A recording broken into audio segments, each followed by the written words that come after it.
實力級大家好，咁就又係我炭疽思芬。好，今集咧就要講一講翻關於最新嘅琴日喺曼谷3月28號嘅地震嘅情況嘅係。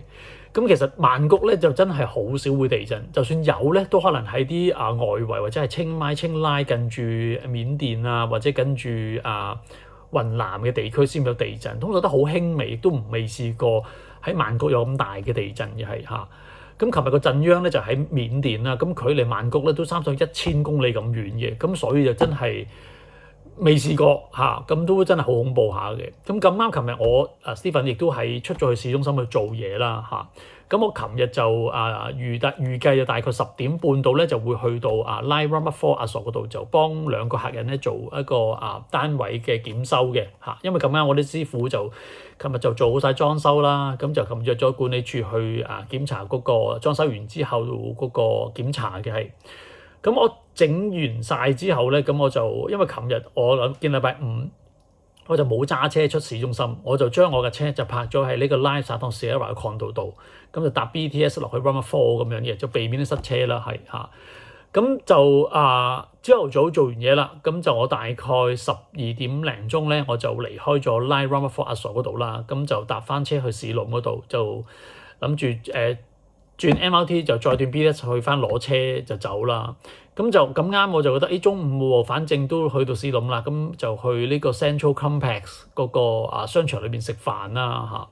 嚇。咁就嗰個親身經歷就係咧，我入到餐廳叫咗飯，坐低咗，食咗第3啖到咧，個台面開始啵啵啵啵喺度震啦，咁同埋啲吊燈咧就搖來搖去啦。咁初時我就以為係即係 BTS 經過或者係呢個大貨車經過會造成呢個震動嘅係嚇。咁但後尾到3秒過後咧，我就覺得唔對路啦。咁同埋側邊有啲外國人咧就開始大聲叫 earthquake，跟住就開始啲人就知道係地震啦。咁就匆匆忙忙個個就係咁向住呢個出口方向咧，就好似睇電影咁衝出去馬路嘅。咁啱真係嗰個時間發生得太突然啦！我留咗個電話喺嗰個飯台上面，我都冇攞。咁到諗翻起嗰時就即刻翻轉頭去攞翻個電話先要係嚇。咁但係咧真係好似電影咁啦。咁你逆方向走呢啲人係咁向你前面走，你就翻去咧就好難嘅。咁但係好彩都個距離都唔係好遠，我最尾都攞翻個電話就出翻嗰個商場。咁喺市龍咧已經出到去咧，見到側邊啲人咧全部喺啲寫字樓商場啲人咧已經走晒出去馬路度㗎啦，係嚇。咁就揾啲空曠嘅地方企喺度啦。咁就嗰個地震大概維持咗20-30秒左右嘅就係咁停咗啦。咁喺市龍嗰度咧就基本上即係人多車多已經係嚇。咁好在嘅，咁市面上咧就安全同埋係唔會突然間會有啲咩突發事件，就會有啲人嚟搶嘢咁治安我都覺得係還可以唔錯嘅係嚇。咁整體我覺得琴日我喺市中心由地震嗰刻到5點咧，我都係市中心嘅係嚇。咁我就會個經歷就係話，我喺市中心見到各樣個情況啦，咁即係簡單報翻嗰個情況係點樣嘅係。咁大致上都平靜嘅，啲路咧啲車都仲可以揸到嘅。咁就喺地震之後嘅大概2-3分鐘咧，個 BTS 就停駛咗啦 ，BTS 就冇開嘅係嚇。咁同埋咧咁就周圍都行唔到喐唔到啦，咁我就慢慢由喺呢個沙拉訂 BTS 站行翻去沙灘嗰邊，就希望可面近啲，可能截啲電單車就去翻拉省嗰時或者攞翻架車去接我個女嘅係嚇。咁但係咧真係即係未試過地震啦，咁泰國就比較交通上面咧比較混亂啲嘅，咁就塞車咁等咗好耐咧，最後尾都有個電單車就車我就去攞翻車。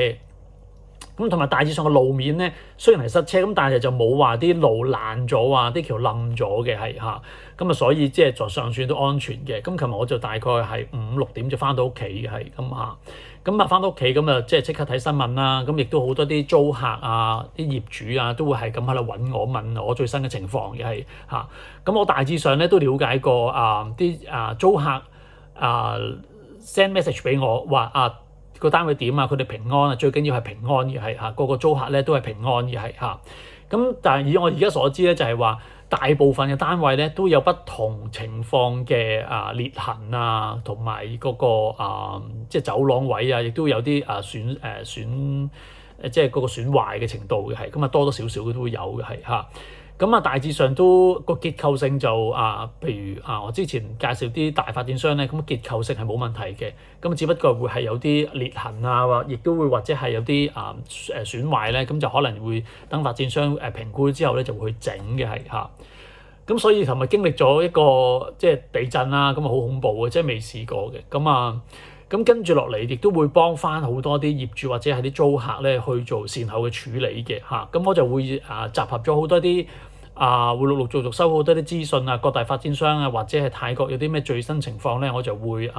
第一時間會喺我嘅 Facebook 或者喺 YouTube 裏邊咧就會分享翻俾大家嘅。咁如果大家有啲咩問題或者想知道咧，就可以留言俾我，咁我盡量會一一解答嘅，好嘛？OK，咁呢度就講咁多先。